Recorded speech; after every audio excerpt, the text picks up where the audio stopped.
Ironically, the data that I mentioned before says that whereas only 18% of our parishioners are sharing their personal testimony on a somewhat regular basis, 36% of our parishioners say that they have a personal relationship with Jesus.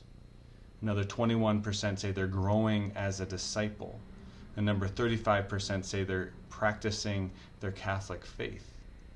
So why are only 18% of us sharing our journey, sharing our faith, sharing our experiences with someone else?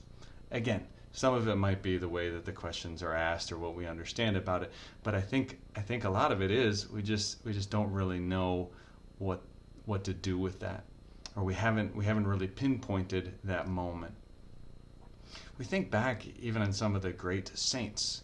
St. Paul, what was one of the main things that he did? He shared his personal testimony. He said, I was a Jew. I was zealous for the law. He was a lover of God. And then he begins persecuting the church because he thought they were wrong. And then Jesus shows up. He sees Jesus and everything changes. That was his moment. And everything else that he does in the rest of his life was dictated by that moment. And so that he can say, to live is Christ and death is gain. So we see the Paul before, the Paul after. That's his personal testimony. St. Augustine, his personal testimony. He tells how he grew up. He wasn't baptized. He was a pagan. He was into lavish living. He was stealing. He was fornicating. And then he heard St. Ambrose preach. And there was something in that moment that was a turning point for him. And it wasn't an overnight conversion. It wasn't instantaneous like Paul's.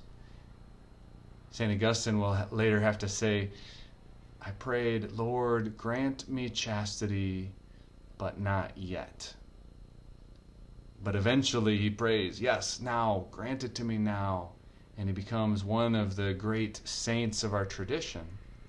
And his book, his Confessions, is his testimony.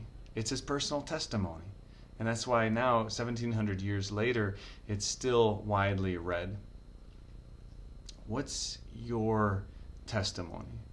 What's that moment when Jesus did something? We don't have to have this radical conversion. It doesn't have to be I was in the slums of the street and in a gang, and then all of a sudden this changed and now I go to daily mass. No, that doesn't have to be it. It could be I grew up Catholic my whole life. I was going to mass. I was going through the motions. I was doing the things that I should do, and then at some point somebody invited me to adoration, and I realized I needed to have an even deeper relationship with Jesus, and that could be a beautiful testimony. We could have testimonies of various parts of our life and our faith, but the starting point is, what's that moment, that time, that era in our life when we really met Jesus in a more personal way?